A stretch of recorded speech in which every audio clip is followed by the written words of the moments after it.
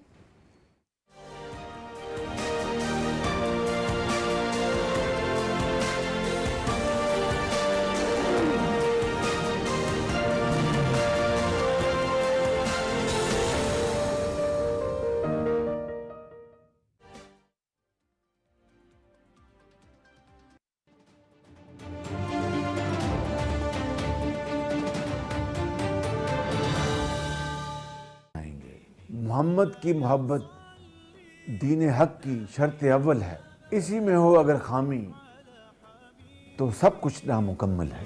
جشن عید میلاد النبی صلی اللہ علیہ وآلہ وسلم مبارک۔ حکومت پاکستان۔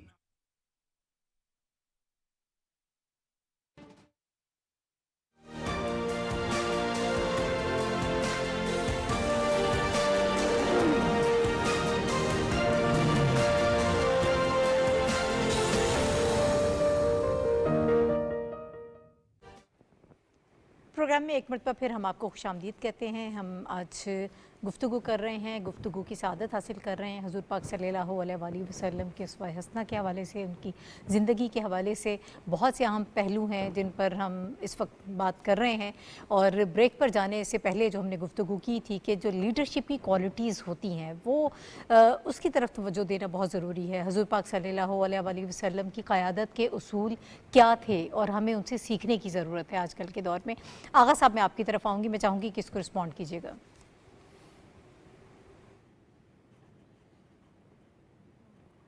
بہت شکریہ۔ بسم اللہ الرحمن الرحیم۔ لا الہ الا اللہ محمد رسول اللہ صلی اللہ علیہ وسلم۔ دیکھیں، آپ نے جو بات کی ہے تو میں اس کا ویسے تو یہی جواب دوں گا کہ کتھے مہر علی، کتھے تیری سنا، گستاخ اکھیاں کتھے جا لڑیاں۔ میں یہ نہیں سمجھتا ہوں کہ میں اس قابل بھی ہوں کہ حضور کی جو ایک پورا لائف پیٹرن ہے اس کو سمجھ کر اس کو اپلائی کر سکوں آج کی سوسائٹی کے اوپر۔ لیکن جہاں تک آپ نے بات کی ہے لیڈرشپ کی، تو اقبال کے ایک شعر ایک ایسا میرا خیال ہے کہ ایک شعر اقبال کا ایسا ہے کہ جو کہ پوری آپ کہہ سکتے ہیں اسلامک ہسٹری حضور صلی اللہ علیہ وسلم سے لے کر اسلامک ہسٹری اور قرآن اور حدیث سب کو اکٹھا کر دیتا ہے۔ وہ کوالٹیز ہیں جو کہ ہماری یعنی کہ ایک مسلم ریاست کے لیڈرشپ کے پاس ہونی چاہیے۔ وہ یہی ہے، قاری و غفاری و قدسی و جبروت، یہ چار عناصر ہو تو بنتا ہے مسلمان۔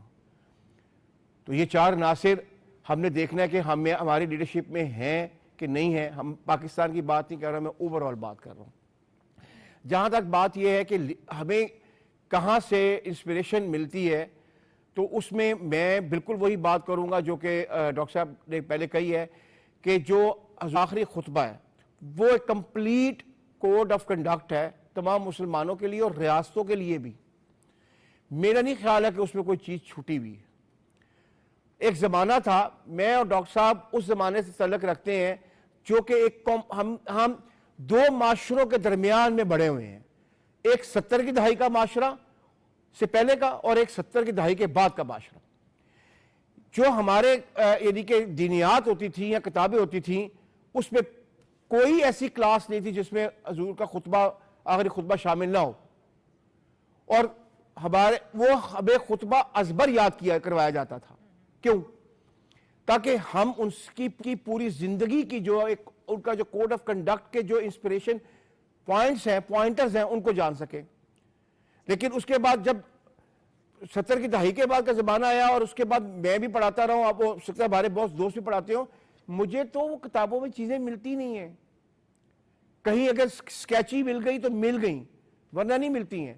اور بلکہ وہ جو خطبہ جو کہ جامع الازہر میں پڑھا ہوا ہے اور جو اب بعد میں یعنی کہ 80 کی دہائی کے آخر میں شامل ہوا ہے، تو کہنے والے تو یہ بھی کہتے ہیں اس میں بھی ڈیفرنس ہے اس کی ٹرانسلیشن میں۔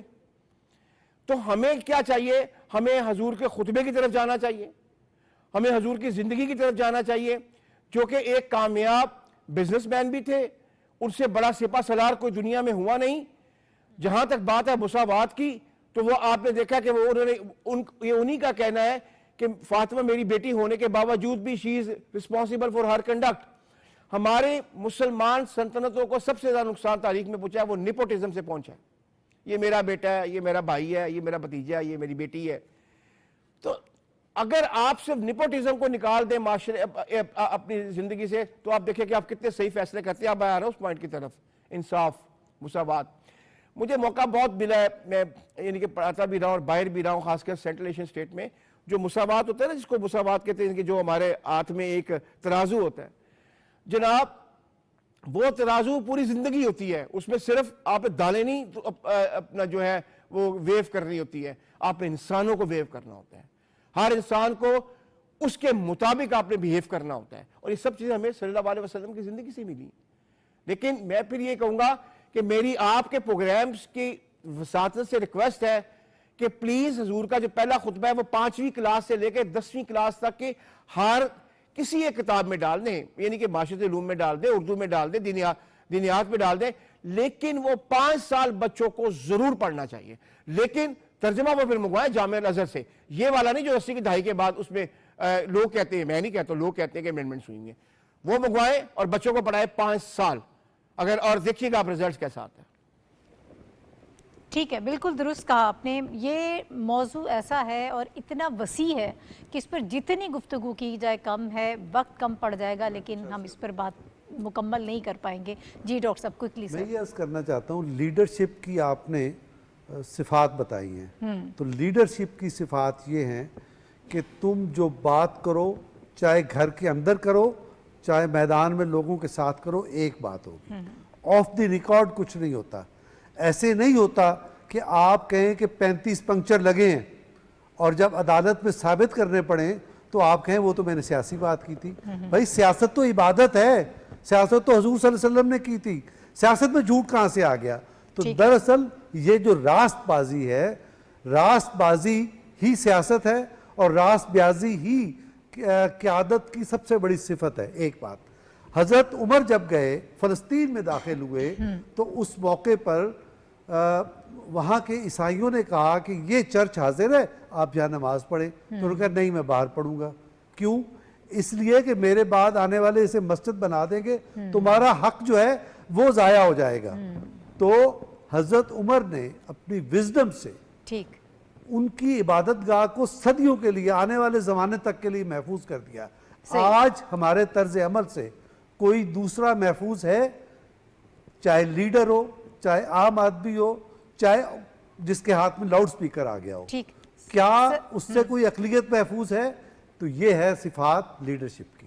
ٹھیک ہے. اچھا, لیڈرشپ کے حوالے سے ہی سیرت النبی صلی اللہ علیہ وآلہ وسلم کے پہلوؤں پر گفتگو کرنا ناممکن سی بات ہے, اور اتنے کم وقت میں تو یقیناً ہم بالکل نہیں کر سکیں گے اس پہ بات. لیکن جب ہم لیڈرشپ کے بارے میں گفتگو کر رہے ہیں تو آج ایک خبر ہمارے پاس موجود ہے, ہم اس کو ریلیٹ کریں گے کہ لیڈرشپ کی کیا یہ کوالٹی نہیں ہونی چاہیے کہ ان کو کس طرح سے ڈیل کرنا ہے دوسرے لوگوں سے, اور خاص طور پر جہاں اپنے ملک کی سلامتی کی بات ہوتی ہے, اپنے ملک کی عزت کی بات ہوتی ہے, تو تب آپ کو بہت محتاط رہ کر چلنا پڑتا ہے.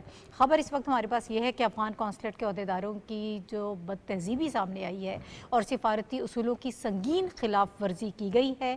افغان قونصلیٹ کے عہدیداروں کو وزیر اعلیٰ خیبر پختونخوا نے رحمت العالمین کانفرنس صلی اللہ علیہ وآلہ وسلم پر دعوت دی تھی. افغان کونسل جنرل محب اللہ شاکر پاکستان کے قومی ترانے کے دوران بیٹھے رہے اور انہوں نے سفارتی پروٹوکول کی دھجیاں اڑائی ہیں, اور یہ اس بات کا ثبوت ہے کہ ہماری لیڈرشپ کو بہت محتاط رہنا چاہیے جب آپ کوئی اس قسم کا انویٹیشن دیتے ہیں, جب آپ اس قسم کی کوئی بات کرتے ہیں, کام کرتے ہیں.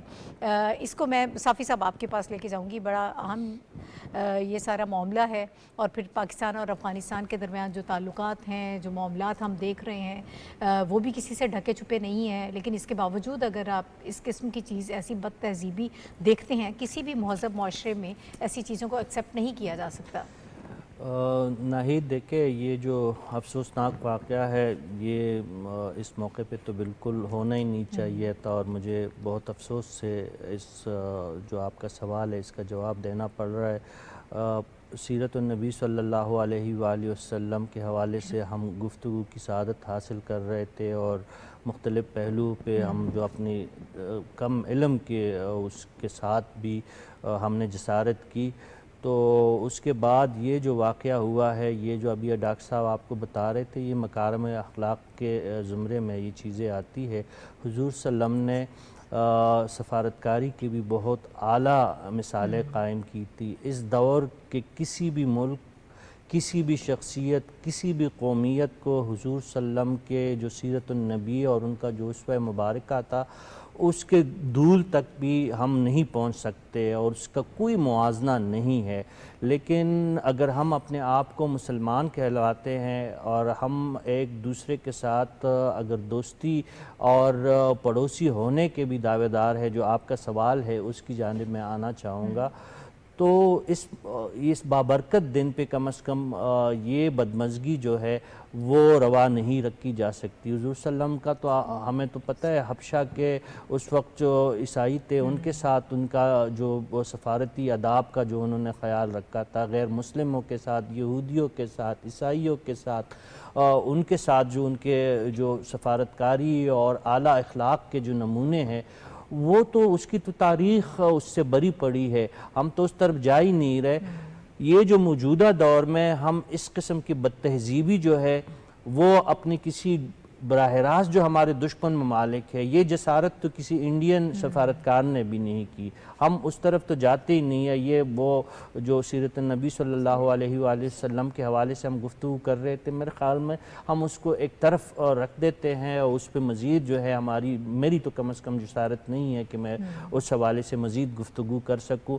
یہ جو افغان سفارتکار نے جو اگر یہ خبریں سچی ہو تو یہ انتہائی افسوسناک رویہ ہے، اور یہ نہ سفارتکاری کے زمرے میں یہ بات آ سکتی ہے، اس میں قابل قبول نہیں ہو سکتی، نہ یہ ایک پڑوسی ہونے کا کوئی جو ایک آپ پہ حق بنتا ہے، آپ کا ایک جو کردار ہونا چاہیے، اس کے حوالے سے بھی کوئی جسٹیفیکیشن اس عمل کی نہیں ہے۔ اور اس سے بڑھ کر یہ صاحب جو ہے جو افغان کونسل جنرل ہے جو ہے یہ اپنے آپ کو پشتون بھی کہلواتے ہیں، تو یہ پشتون سوسائٹی کا بھی یہ رویہ نہیں ہے۔ جب آپ کو مہمان کے طور پر بلایا گیا اور ایک بابرکت اور باسعادت محفل میں آپ آئے، تو آپ کو تو پتہ ہے کہ یہ ریاست پاکستان کا ایک صوبہ ہے، اس کے تحت یہ پروگرام جو ہے، یہ کانفرنس اس کی سعادت حاصل کی جا رہی ہے، وہاں پہ اس ملک کا جھنڈا بھی ہوگا، اس ملک کی تعظیم بھی ہوگی۔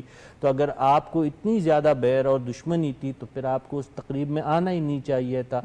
اور ان سے تو چلے گلا اپنی جگہ پہ، ہم اپنا جو ہمارے اپنے ہیں جو وزیر اعلیٰ خیبر پختونخوا ہے، وفاق کو کے علم میں لائے بغیر ان کو آئے روز وہ مہمان بنا کے بیٹھے ہوتے، تو انہوں نے پھر سر چڑھ کے یہی بد تہذیبی ہی دکھانی ہے۔ اگر وفاقی معاملات کو وفاق کے حد تک رکھا جائے تو شاید پھر ان کو آداب بھی سکھائے جاتے اور بتائے جاتے۔ صافی صاحب وقت بہت کم ہے، اسی نقطے کو لے کر میں شنیلا آپ کی طرف آؤں گی کہ یہ پھر خیبر پختونخوا کی حکومت پر بھی سوال اٹھتا ہے کہ انہوں نے کیوں انوائٹ کیا، اور جب آپ اس قسم کے معاملات کریں گے پھر ایسی بد تہذیبی ہوگی، یہ آپ ایکسپیکٹ کرتے تھے، اب آگے کیا کرنا چاہیے؟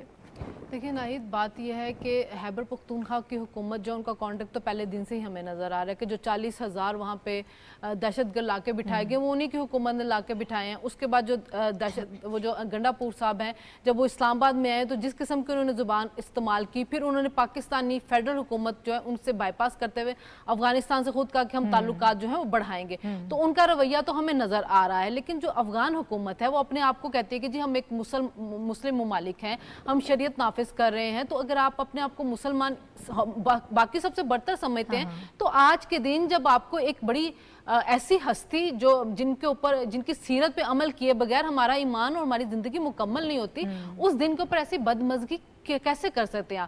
دیکھیں میں پھر ایک شعر اس پہ پڑھوں گی حضور پاک صلی اللہ علیہ وسلم کی سیرت کو لے کے کہ حریف راہ میں کانٹے بکھیرنے آئے اور اس نے ان پر دعاؤں کے پھول برسائے۔ یہ مطلب وہ ان کی ہستی تو یہ تھی کہ وہ تو اپنے دشمنوں کو بھی معاف کر دیتے تھے، وہ ان کے ساتھ کتنی محبت سے پیش آتے تھے۔ شنیلا وقت بہت کم ہے، مجھے ڈاکٹر صاحب سے بھی اسی پہ ان کا ٹیک لینا ہے۔ ڈاکٹر صاحب، ماہرین اب یہ بھی کہتے ہیں کہ ایسے شخص کو ناپسندیدہ قرار دے کر ملک سے واپس بھیج دینا چاہیے، ڈیمارش کرنا چاہیے، فارن آفس کو فوری اس کا نوٹس لینا چاہیے۔ میں اس کی تائید کرتا ہوں، بالکل اس کو